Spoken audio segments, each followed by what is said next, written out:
You're listening to the Good Question Podcast with Richard Jacobs. Our goal is to make each of our guests exclaim, that's a good question. I don't know the answer. Because when that happens, it means you, the listener, may be inspired to learn more beyond the interview and to ask great questions yourself that lead to new insights. In this podcast, we cover historical and current anthropology, comparative religion, and history. Welcome, and let's get started. Hello, this is Richard Jacobs, the Good Question Podcast. I have Byron Johnson. He's a distinguished professor of social sciences at Baylor University. And the topic we're going to talk about today is more God, less crime, and objective religion. So, Byron, thanks for coming. My pleasure. Good to be with you. If you would, tell me a bit about your background and what kind of work you're doing today in this moment once you go through the history. Sure. I'm trained as a criminologist, and I've been doing criminology research for 35 years, I guess, now. But over time, instead of narrowing the expertise, which is what typically happens these days, you kind of carve out a little niche that you know quite a bit about, and you focus on that, and you don't know much about everything else. But I was trained as a criminologist, and slowly but surely over the years have tackled a number of issues outside of criminology. And so my interests have expanded, and just an example of that is our current most recent project is on human flourishing. And so it's a global study of looking that's a crime in itself. I'm just kidding. Go ahead. Yeah, looking at physical health, mental health, well-being, and the role that religion plays in helping people and societies to flourish. So just a little different than the kinds of things that I was initially trained to do. Well, I don't want to make it all about criminology, certainly, but I've never spoken to a criminologist. So what are the main specialties or sub areas of criminology, and what were some experiences in it that shaped you to? Sure. Yeah, criminology has a bunch of subfields, and so some people are interested in economics and how those issues related to the economy influence crime. So, for example, poverty, unemployment. There are so many poor people, and most people that are incarcerated just happen to be poor. But most poor people don't commit crime. So it gets rather complicated. Some people study the family. Some people study, age, because age is a predictor. And other people look at a host of other kinds of things that are related to the likelihood of committing criminal acts or deviant acts. And but I kind of was interested in pursuing it from just a different angle, not looking at how can we predict the likelihood that you yourself would commit an illegal act or that you would be the victim of an illegal act. How about looking at the opposite side of that coin? Why is it that the vast majority of the population is law-abiding? Why do they do the right thing most of the time, instead of looking at the very, very small percentage of people that actually break the laws in society? What can we learn if we look at the opposite, what I would call pro-social behavior? So it's not only why am I law-abiding, but why do I do acts of kindness? Why do I serve others? Why am I generous? I'm always interested in percentages because it's just like a useful guide rail. So what percentages would you say? I've heard it divided into three. Okay. People that are just irretrievably messed up, and they're just, the criminal life is what they embrace and what they do. And then there's people that are, like you say, in the middle, where, they usually live well. They usually do the right thing, I guess, under the wrong pressures or circumstances. They will give in to crime. And then there's probably a small group that, almost to their death, they won't break the law. They won't commit a crime. Yeah. What have you seen? Yeah, it's not anything like that. So it's about like 95% obey the law all the time. So for all the panic that we hear, and that I'm not making light of spikes in violent crime or things like that, because we have seen some spikes recently, especially in major urban centers. But the likelihood of criminal acts happening is something that's relegated to just a very, very small percentage of the population. So it's not so much three categories as two categories. And of the category that are people that break the law, most of the law is broken by just a very small percentage of that group. Oh, okay. So what would you guess? Like what percent of society commits significant crimes instead of real low level ones? Less than 1%. Oh, wow. Okay. That's good. That's very good to know. Yeah. But, no one turns on the news at night to see that here's a guy that actually mentors young kids. And this is a person who gives to the poor. And this person helped this old lady cross the street. But people would rather hear that someone clubbed someone to death for no reason at all. And that might get picked up by everybody. And then it gets a huge life of its own. And so we just have a tendency to emphasize the ugly and not emphasize all the good that's going on. So, for example, Americans give about $1 billion a day to charities. Wow, really? Yeah, about $450 billion a day people give. And the lion's share of that is faith-motivated giving. Do you ever hear about this? Of course not. It's not newsworthy. It should be. No one wants to hear that Americans are generous. Americans don't want to hear it, and other people across the world certainly don't want to hear it. But that's the fact. And it's phenomenal. I'm not trying to make a rosier picture, but I just think so much of what we know is distorted greatly. And it's unfortunate. So a lot of the work that we do is kind of repairing the damage about stereotypes that people have on all numbers of issues. So, for example, religious people are bigots. They're closed-minded. They're inward-looking. It's all completely false. People of faith are the most open-minded. They're least prejudiced. And so, again, I think there's a stereotype of what things look like, and most of the stereotypes that we have in the media are wrong. Yeah, I would say, I guess, this is just from my own personal experience. I think the numbers in terms of religious people probably follow the same numbers in regular society. So I remember being little and coming out of church and, a Christian church, and the family I was with started complaining about some of the other families there, that they were black and they shouldn't be there. And I thought, what the heck? But most people of faith that I met are good people. Sure. So I would guess that, again, it's a small minority. Yep. There's probably what's been picked up on and amplified and made to look like the whole group, which happens a lot. Yeah, there's a paper that was published last year I thought was very interesting, because you hear a lot of people say, you've got Christian nationalism. It's running amok. Look at all these people that voted for Trump, especially these evangelicals. It's just what we thought. They can't be trusted. This study that I can send to you documents scientifically that it's the unchurched, quote unquote, Christians that overwhelmingly voted for Trump. And it doesn't mean that religious or church people didn't also vote for Trump. But when it comes to questions dealing with nationalism, it's clearly an unchurched versus a churched breakdown. But what you hear is just the opposite, where they try to paint all religious people, especially evangelicals, with one brush. And that is a brush of bigotry. Again, completely false. If you look at who's doing all the volunteer work in America, who's providing homes and caring for the homeless, it's faith-based groups. It's always been this way, but it goes completely unrecognized. And so the kind of work that we do, we study the role that religion plays in taking people who have erred, people who have become addicted to drugs. Can religion help get them off of drugs and help them remain sober? The answer is, by the way, a big fat yes. And can people who are incarcerated, who've done terrible things, can they turn their lives around? And can they get a new identity to replace this old ugly identity? And the answer is yes. These are not assumptions that we're making. These are the result of scores and hundreds of empirical studies.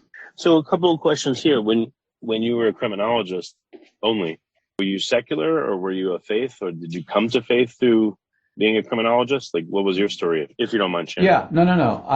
I was raised in a very devout home, so I've always been a very serious Christian. And, when I went to graduate school, that persisted. Most of my professors back in the mid 80s were Marxist. At that time, Marxism was still very, very popular on campuses. And so they were all kind of fascinated with the fact someone like me, a person of faith, would be in this field dominated by people that are not just secular, they're hostile to religion. And so that's what I faced. So if you want to see who's prejudiced, I've written about this. I have a chapter in a book about the last acceptable prejudice is prejudice against Christians. There are probably a few more out there, but as they say at Harvard, you can be anything but an outspoken Christian. And so when I was studying for my PhD, I thought I would love to study religion as a subfield. And my advisor said that would be a disaster. There's nothing out there. So why would you really want to jeopardize your career? And I said, well, one of the things I've learned in graduate school is if there's a topic that may be important and people are not looking at it, as a trained social scientist, why wouldn't we want to give it the benefit of the doubt and take a look and see where the science takes us? And the response was, that does make good sense. That is, in fact, how you were trained. So if you want to wreck your career, go ahead and study the role of religion. That was over 30 years ago, and now religion is itself a major subfield within criminology. And I've kind of been the one of the father figures of that whole movement. Really? Religion's a major subfield. Wow. Oh, yeah. How does it interplay with criminology? It predicts who gets in trouble and who doesn't, for one. So if you're raised in the housing projects and you're a male and you're young and you happen to be a person of color, guess what? You're at high risk for criminal behavior.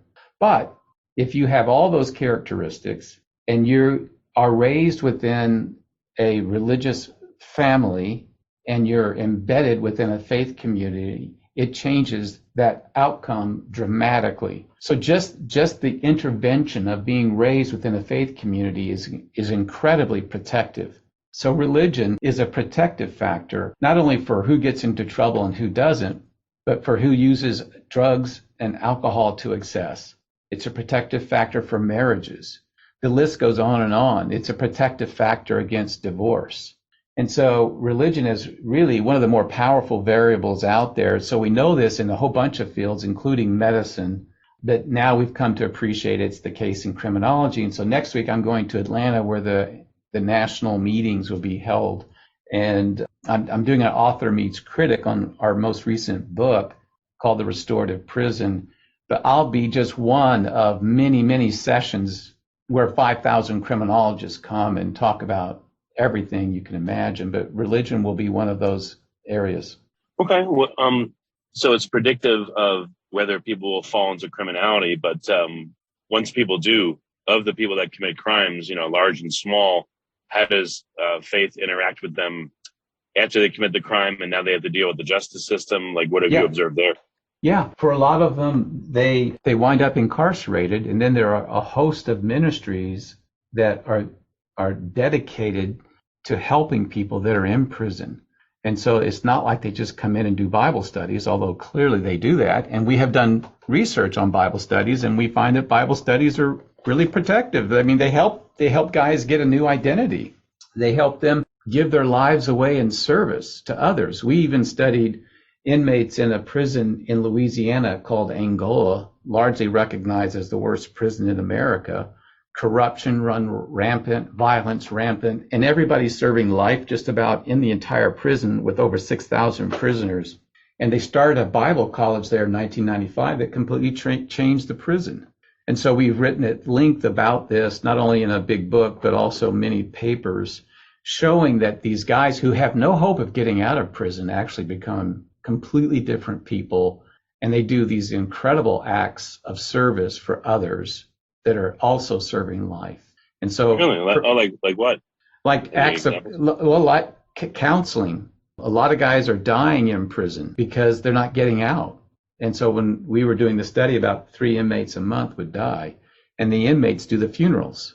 And so and then when their loved ones on the outside die and they can't even be there for the funeral, these other inmates minister to the inmates who are grieving. Okay.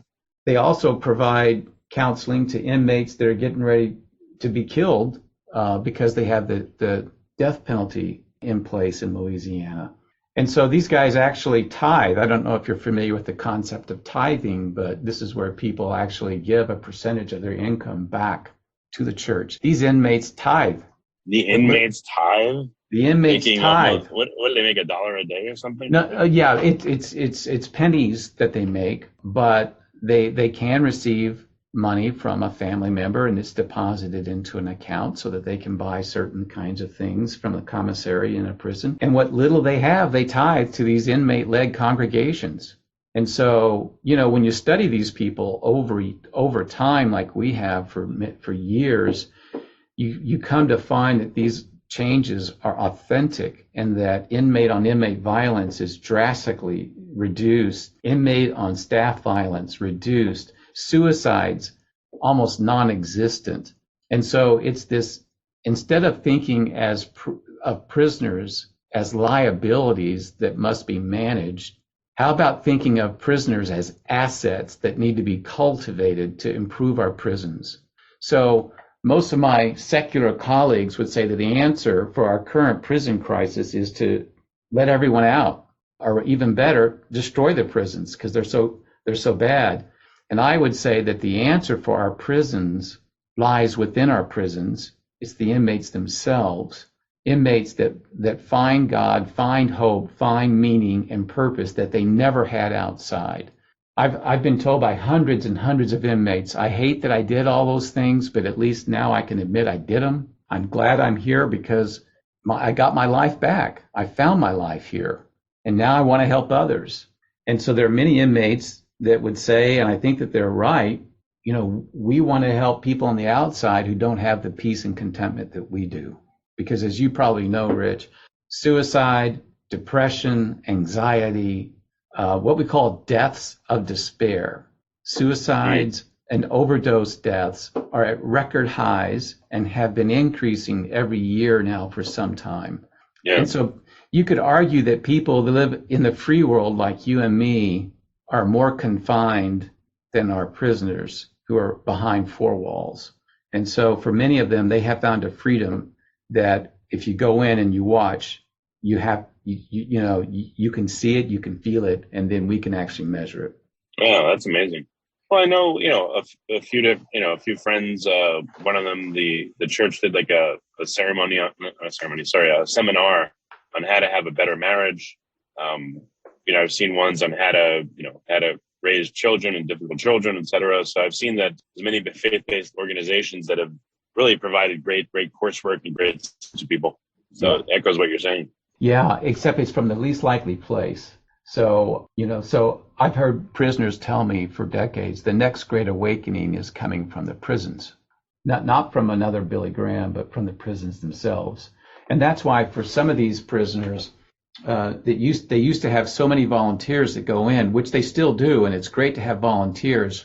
But in some of these prisons where the inmates are so active and they've now gone to seminary and they've become what they call field ministers, these guys lead congregations, they lead worship in the prisons themselves, and they're so much more powerful than people coming in from the outside. And so it's just like what we've learned in missions in general. It's great to do missionary work, but once people that are indigenous are trained, they're much more effective than people from other places. And I think that this is what we're finding in prisons, and we're finding it in drug treatment programs too. After all, if you were an addict, who do you think would be better to help you with your sobriety? Someone who's never experimented with drugs and don't know what they are, or someone who used to be an addict and has gone through the same things that you have, but now they've been sober for 20 years. Yeah, no, it makes sense. What about the criminal justice system itself? Are there any faith-based police groups or judges or prosecutors, or is that invisible and you'll never see it? It's all there, but it's under the radar. So there are tons of faith-based programs. Every church that I've ever attended has people that are doing volunteer work within the criminal justice system. And so the most recent book that I'll be responding to at the criminology meetings next week is called The Restorative Prison. And it basically documents how faith is transforming prisons, but with faith-based solutions, not government solutions. Not that the government can't be a great and active participant, but that faith really is, and this kind of goes back to the founding of jails and prisons in America. Faith was a part then, and it's going to be a part, and it always has been a part of our system. But now we have empirical data to demonstrate just exactly how it can be effective and how it could be replicated. And in fact, we're doing studies now in other parts of the world, and we're finding the same thing. Well, what happens when you'll have again, like a judge or there are people involved in a criminal case? At least some of them are of faith. What's the difference in outcomes? I know it depends on the case, but still. Yeah, I think it depends on the case. But one of the things I have seen is that judges feel like they have precious few options available to them. Sometimes this person has done something that's illegal. It needs to be punished. They know sending this person to prison is a bit harsh. They would rather not. But they know if they put them on probation and there's no oversight, which unfortunately happens in so many cases, that these people aren't going to be monitored and supervised in a way that they need to be. So what would be another option? Well, they don't have one. Probation or incarceration. And so for years, criminologists have been trying to come up with an array of options that are in between prison and in between probation. You've heard of some of these, like boot camps they were an utter disaster. All the data pretty much indicated that. And so what we're finding is that these faith-based or faith-motivated programs for prisoner reentry and for vocational and educational kinds of programs within prison have been found to be effective. And so what we're arguing for is that the government should be open to these kinds of programs and not try to hinder them, but allow them to flourish, because after all, the government is interested in a safer society, and a safer society is one where an offender truly is rehabilitated when they come back into the society. And most of them are coming back. So I think for a lot of people, they would say, yes, anything that would help these guys get better, I'm for it. And so that's the kind of work that we've been doing. And it's kind of now connecting to this new work that we're doing on flourishing, because what we would argue is that inmates who can turn their lives around are just perfect examples of what it means to flourish. How effective have been, some probationary programs, et cetera, that, again, have a faith component to them versus not? And are they prevalent? Are they very rare? No, they're not prevalent at all. So because probation is a government program. So you work for the state of New York, or you work for the state of New Jersey. You're a parole officer or a probation officer. They're not hiring you to run a faith-based program, but there are faith-based programs within most communities that probation officers and parole officers could clearly recommend that one of their clients could participate in them. The key, and this is where it gets tricky, I'm a judge. I can't sentence you to a faith-based program. Why? Because it needs to be voluntary. So what I could do is I say, here's a program. You've obviously have an alcohol issue. You can go to this program. It's a secular program that deals with substance abuse, or there's this one run by the Salvation Army. You pick. The Salvation Army one, oh, by the way, that one is faith-based. And one of the key elements of that particular program is belief in Jesus. So it gets a little bit tricky because you can't mandate or sentence someone to have some kind of a spiritual experience, but at the same time, you can't prevent them from having it should they choose to participate in it. So that's where it gets a little bit dicey on some of these things, and I think we just have to be innovative. And so if you're homeless, no one's going to say, you can come into our gospel rescue mission home, but you have to sign a statement of faith before you're going to get any kind of care. No, they don't do that. They let you participate in the program. It's faith-based. They do it because they're trying to answer a mission, a call in their life. And if you say, I'm really struggling in these areas and I wouldn't mind it if someone prayed for me, well, they're going to be happy to pray for you. So I know we're throwing a lot out here, Rich, at one time, but it does get a little complicated. But I'm just thinking that, if we're really interested in outcomes and evidence-based approaches, religion is proving itself to be a pretty viable option. No, that's great. I'm just, here to ask questions and stuff. So maybe a tough one is, what percentage of people do you think say, I'll just do the faith-based one because it looks better and I don't believe in any of this junk, but I'll just do it. And what percentage do it because they're either, they feel like there's no other option to them, or they actually want to do it? Like, do you have any idea of this break? Well, I don't have a percentage, but I've seen it. I've seen it my whole career, where I'm interviewing a guy who's been in a program for 3 years. And I said, look, you've been in the program for 3 years. What led you to the program? Well, he said, I can be honest with you now. I entered this program because the program is in Houston, in this particular prison. And I was out in West Texas, and I heard about this program, so I signed up. I knew it was faith-based, but I just wanted to be near my family. I was tired of being 900 miles away. Oh, okay. But what happened in the program was that after about a year, some of the stuff that I was hearing began to affect me. And so, I've changed as a result of the program itself. And so you see this quite commonly, where they sign up for the wrong reasons, but the program actually helps them. And so I think that I don't know what kind of a percentage, I just seen it a lot. But of course, in cynical minds, people think they all sign up for the wrong reason. It's just not true.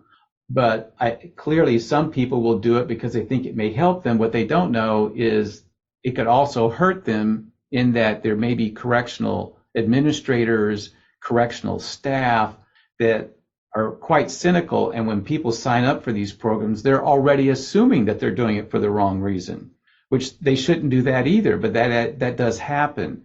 And so they think that these guys are using it as a crutch. It goes both ways. Okay.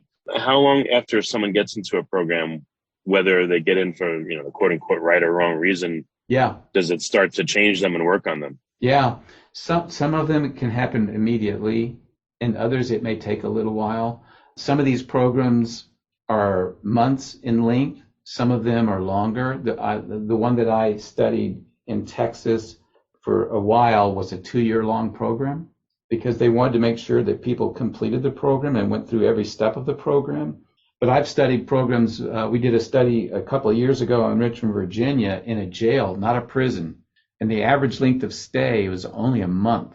So these guys participated in a faith-based program that lasted 1 week. And for a significant number of them, that 1 week was very, very powerful in terms of rehabilitation, pro-social behavior, and a number of other indicators that we would monitor. So for some of them, it can happen very, very quickly. They're all different. And for some, religion isn't going to work at all. But for a good bit, it does, because religion is so pervasive in society. Even though we're a very secular society, 95% of the population believes in God. I think that might come as a shock to some of your listeners, because they think atheism is just like going through the roof. Atheism in America is standing around 4%, where it's been for over 7 decades.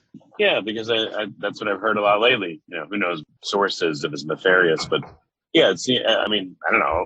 I guess multiple sources I've seen say that the number of people that are of faith is going way down. The number of people that go to church is going way down. What do you actually see?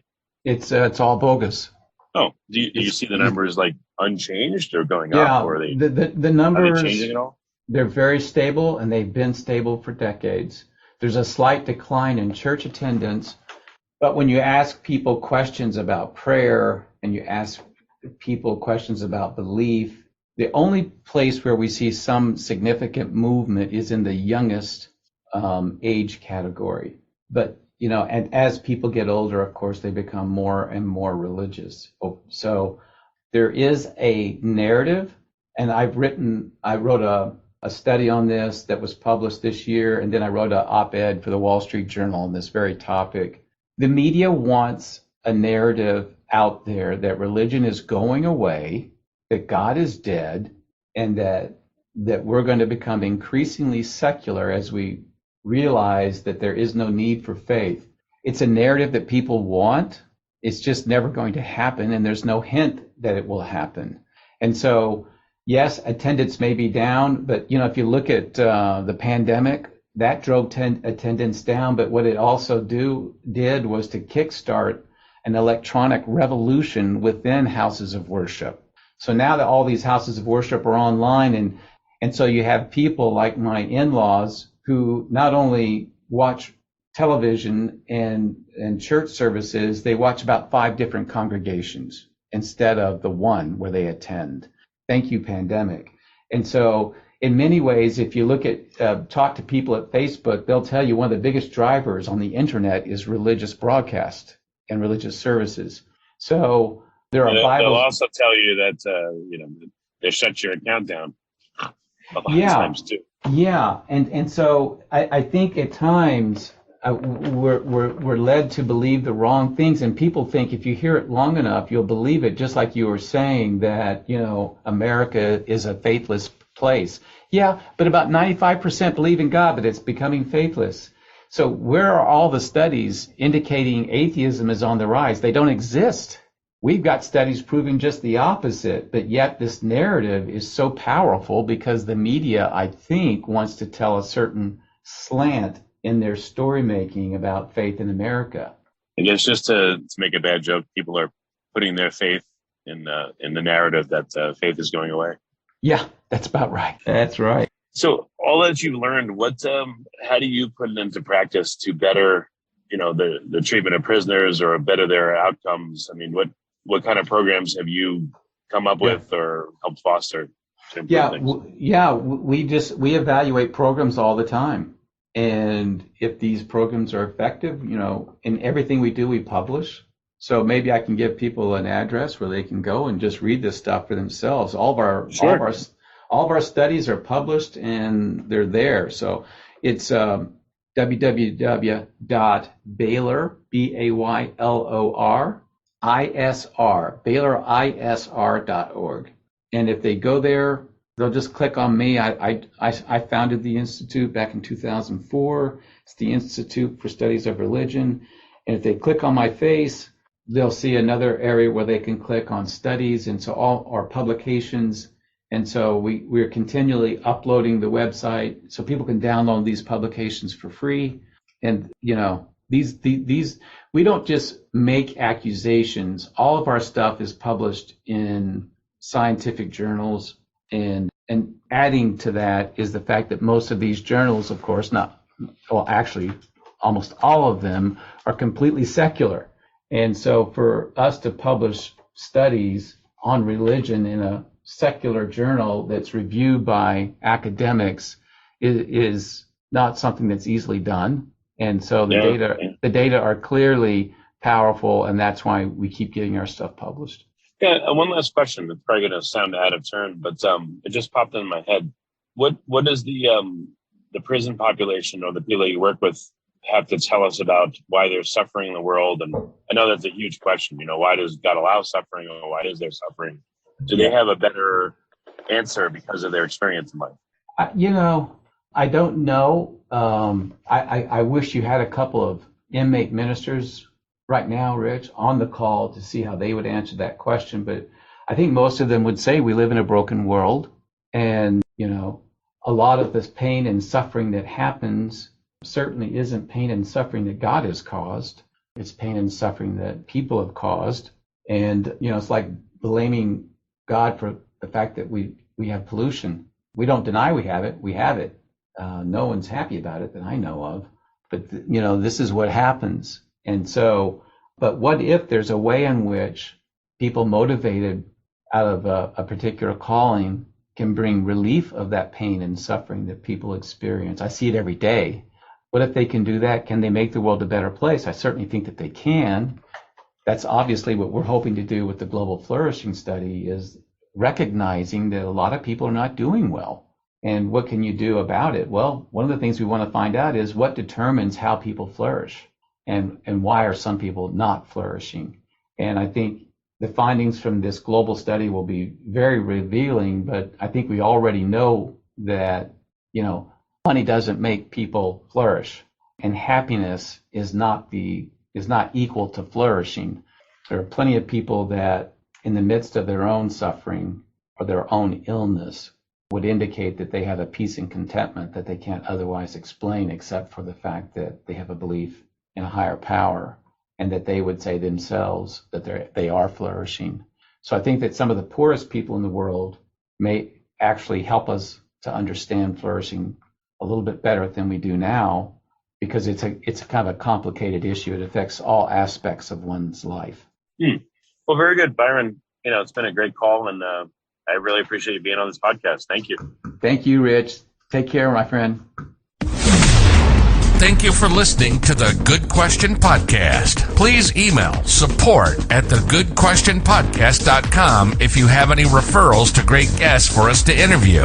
Visit thegoodquestionpodcast.com to hear more interviews. And please help us spread the word by rating and reviewing us on Apple Podcasts, iTunes, Spotify, YouTube, or wherever you listen to this podcast.